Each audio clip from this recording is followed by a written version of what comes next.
இயல் 1. உரைநடை. எனது விமானம்.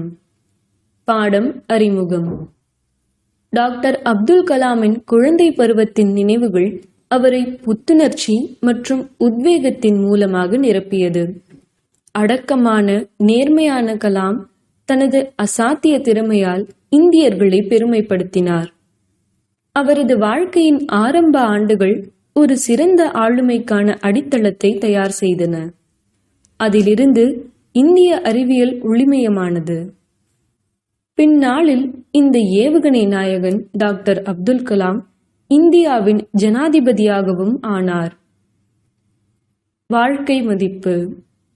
நேர்மறை சிந்தனையை ஊக்குவித்தல். எளிமையான வாழ்க்கை, உயர்ந்த சிந்தனையை கற்றுக்கொள்வது மற்றும் நாட்டின் ஒவ்வொரு குடிமகனும் தங்கள் கடமையை உணரச் செய்தல். நான் சென்னை மாநிலம், தற்போது தமிழ்நாடு, ராமேஸ்வரம் நகரில் ஒரு நடுத்தர வர்க்க தமிழ் குடும்பத்தில் பிறந்தேன். எனது தந்தை ஜைனுலாப்தீன் அதிகம் படிக்கவில்லை. அவர் செல்வந்தராகவும் இல்லை. ஆனால் அவர் புத்திசாலியாகவும் மற்றும் உண்மையான பெருந்தன்மை உடையவராகவும் இருந்தார். எனது தாயார் ஆயிஷம்மா அவருக்கு சிறந்த வாழ்க்கை துணையாக இருந்தார்.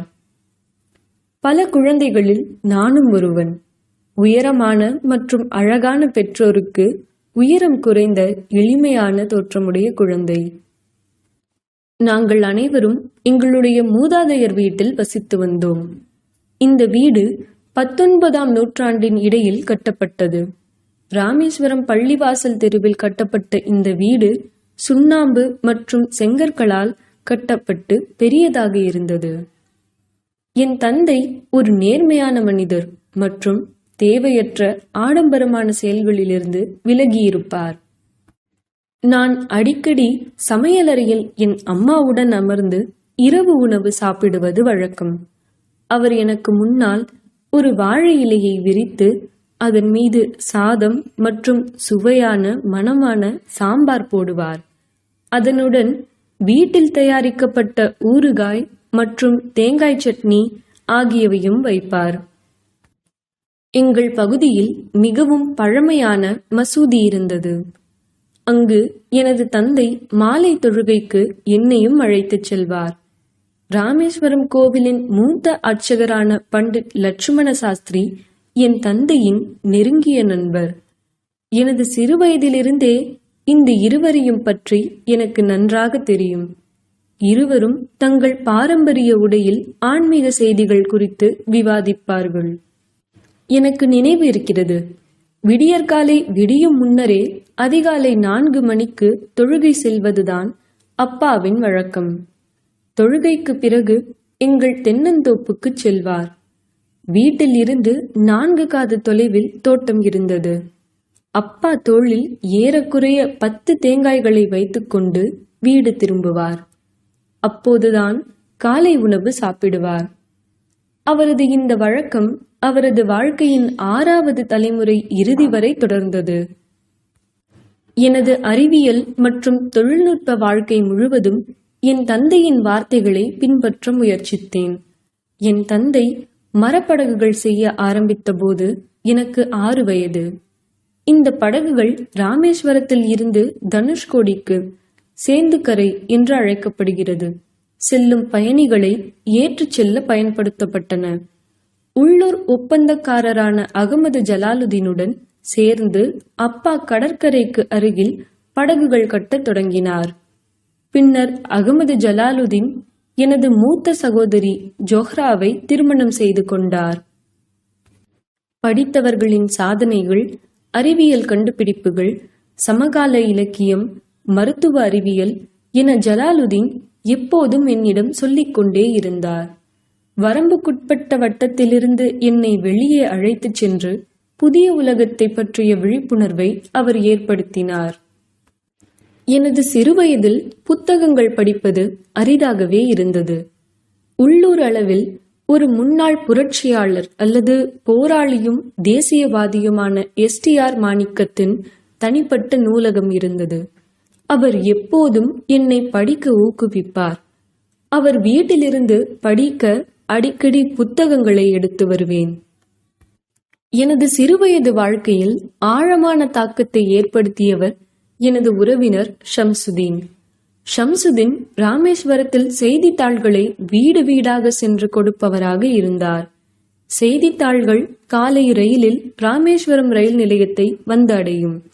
அந்த செய்தித்தாளில் என்ன அச்சிடப்பட்டிருக்கும் என்பது என் புரிதலுக்கு அப்பாற்பட்டதாக இருந்ததால் ஷம்சுதீன் துத்வாரா செய்தித்தாளை வாடிக்கையாளர்களுக்கு கொடுப்பதற்கு முன்பு பத்திரிகையில் அச்சிடப்பட்ட புகைப்படங்களை பார்த்து மட்டுமே என்னால் திருப்தி அடைய முடிந்தது. 1939 இரண்டாம் உலகப் போர் தொடங்கிய போது எனக்கு 8 வயது. அதன் முதல் முடிவு ராமேஸ்வரம் ரயில் நிலையத்தில் ரயில் நிறுத்தப்பட்டது. இந்நிலையில் ராமேஸ்வரம் மற்றும் தனுஷ்கோடி இடையே ராமேஸ்வரம் சாலையில் ஓடும் ரயிலில் இருந்து செய்தித்தாள் கட்டுகள் கீழே விழுந்தன. அப்போது ஷம்சுதீன் கீழே விழுந்த செய்தித்தாள் மூட்டைகளை எடுக்க உதவக்கூடிய ஒரு உதவியாளரை தேடினார். அப்போது இயற்கையாகவே நான் ஒரு உதவியாளராக ஆனேன். இப்படித்தான் ஷம்சுதீனிடம் முதல் சம்பளம் வாங்கினேன். அரை நூற்றாண்டுக்கு பிறகும் எனது முதல் சம்பளத்தை பற்றி நான் பெருமைப்படுகிறேன்.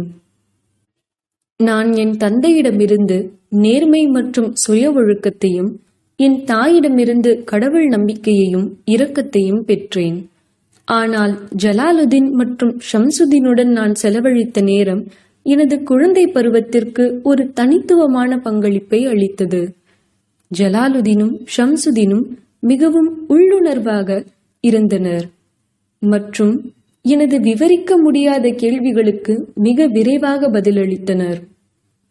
ஒரு குழந்தையாக நான் தயக்கமின்றி எனது படைப்பாற்றலை அவர்களிடையே காட்ட முடிந்தது. சிறுவயதில் எனக்கு ராமானந்த சாஸ்திரி, அரவிந்தன் மற்றும் சிவப்பிரகாசன் ஆகிய 3 நெருங்கிய நண்பர்கள் இருந்தனர். மூவரும் பிராமண குடும்பத்தைச் சேர்ந்தவர்கள். ராமேஸ்வரம் கோவிலின் மூத்த அர்ச்சகரான பண்டித் லட்சுமண சாஸ்திரியின் மகன் ராமானந்த சாஸ்திரி, குழந்தைகளாகிய எங்களில் யாரும் வெவ்வேறு மதம், வளர்ப்பு, கல்வி ஆகியவற்றில் எங்களுக்குள் எந்த பாகுபாட்டையும் உணர்ந்ததில்லை.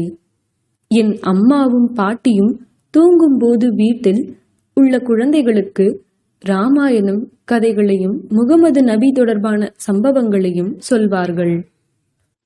2ஆம் உலகப் போர் முடிந்து இந்தியா சுதந்திரம் அடையும் காலம் வெகு தொலைவில் இல்லை என காந்திஜி அறிவித்தார்.